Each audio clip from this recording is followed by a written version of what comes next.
Apologise in advance for the background noise, but I'm doing some baking.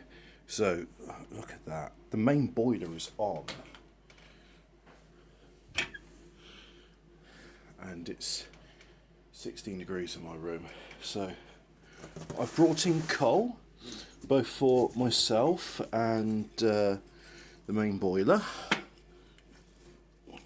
Well, you could argue it. Oh, look at that. Did you see it? It was orange. One could argue that the main boiler is for me, but this auxiliary heater is also for me. Oh, look at that. Big unsplit bit of kindling. I'll go in later. Oh, I'll have to get some more kindling at some point. I think I'm actually happy to pay £5 for a net of kindling done like this, then make it myself. I have can you see it? Yeah, there's a little scar there in my finger. That was when I was holding up a log with a left hand, and oopsie doopsie, never mind. Still, not as bad as the scar I got from when a piece of plywood exploded and was using a chop saw. Oh well, never mind. Lesson learned. Don't do manual labour ever if you want all your limbs to be intact. I knew a machinist. My dad told me he worked making plutonium rods, amongst other things, and he was missing a bit of a finger. I never asked him about it.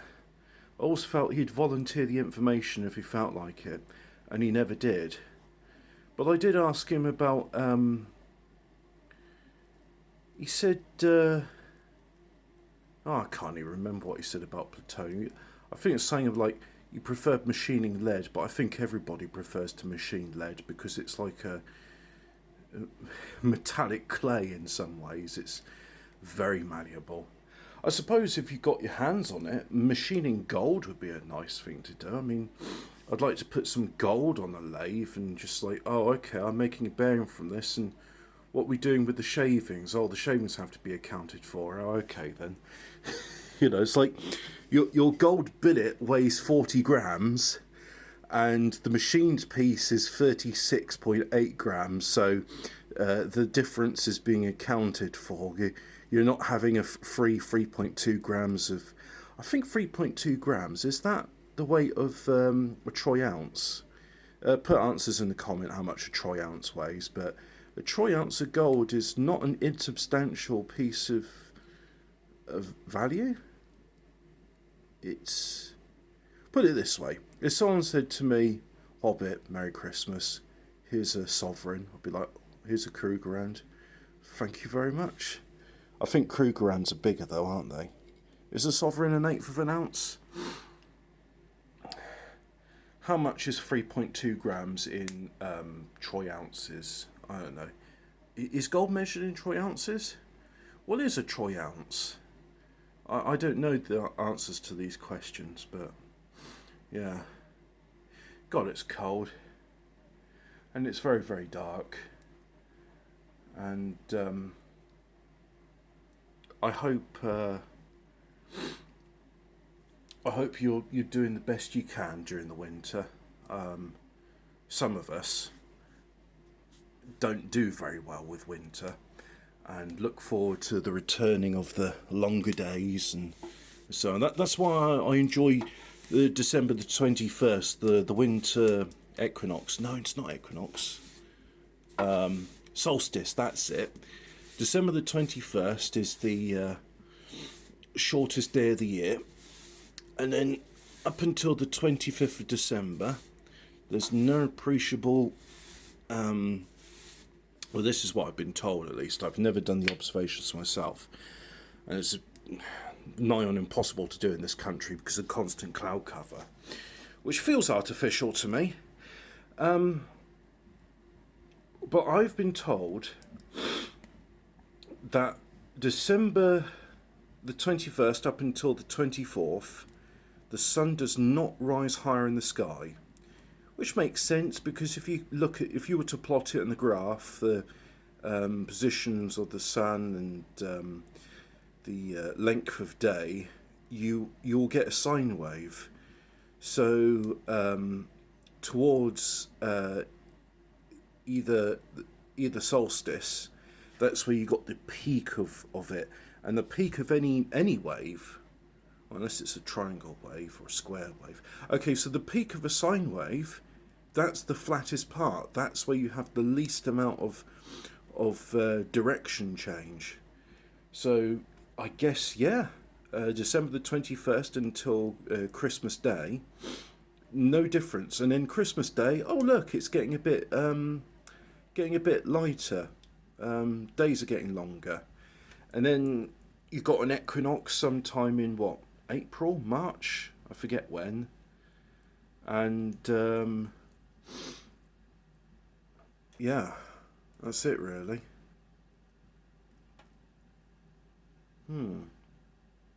Yep, I'm done talking.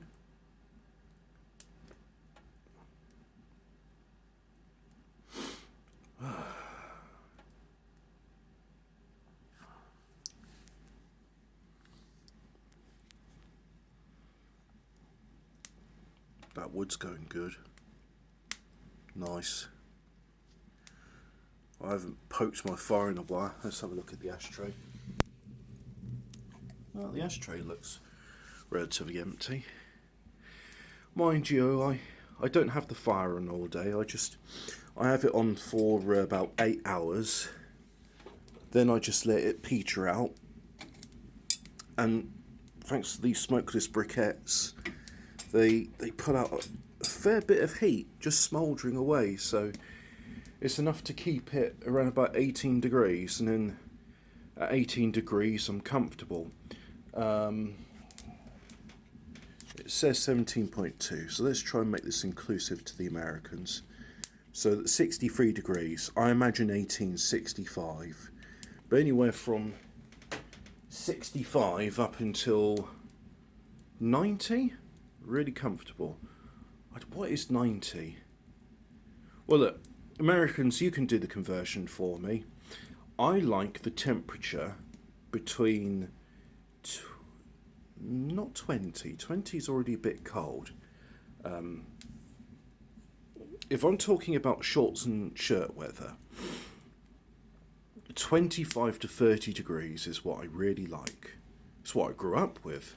I lived in the south of France, you see. So I have fond memories of those days. When it was above 30 degrees, 30 to 40, I was uncomfortable. You just spend your time indoors, in the shade. You don't really go out or do anything in those temperatures. So I'd say ideally 25 to 35 degrees. That's where I'm comfortable. Although these days, anywhere from 22 to 26 degrees, I'd be happy with that. God, that'd be nice. I just wish we'd had more light. And I know what I'm saying is, I wish the axial tilt was different. Or maybe I'm saying I wish I lived somewhere that was equatorial. I mean, you get 12 hours of light, but at least you get 12 hours of light all the time. Although most of the places, on the equator, you get malaria because we decided to stop using DDT before the mosquito menace was eliminated. That's thanks to the work of Rachel Carson, who wrote some fiction books about, DDT is going to kill all the birds. And actually, no, it didn't kill all the birds. And the stuff about weak shells, inconclusive, more evidence needed. But unfortunately, back in the 70s and 60s, Rachel Carson did An Inconvenient Truth, and it got people to go, we've cleared malaria here in the United States, let's ban DDT for the rest of the world. And so it was. And now, like, billions of people suffer from malaria every day. Nicer. So yeah, I'm very happy. It's winter, and I hear talk of nuclear apocalypse. Oh, mind you, that's been the sword of Damocles over our head ever since World War Two. So my dad tells me in the Cold War there was all this training for the 4 minute warning and ducking covering and putting a white tablecloth over a table as if that will stop the force of an atomic blast or the radiation poisoning if you're lucky to survive the. Oh, you're lucky you didn't get destroyed in the initial vaporization or the shockwave. Well, now you get to enjoy a slow, lingering death as all your organs fail. Yay! So I hope everybody's staying cheerful this winter. I look forward to spending time with friends and family, and I shall be taking my grandfather to the cathedral on Christmas Eve because the local church is closed. And I said, well, you got a nice cathedral and it's only a few minutes away. Let's go to mass. Go to a midnight mass. So fingers crossed. If Europe is not an atomic hellscape, then I shall be enjoying Christmas with the relatives. Cheerio, and take care.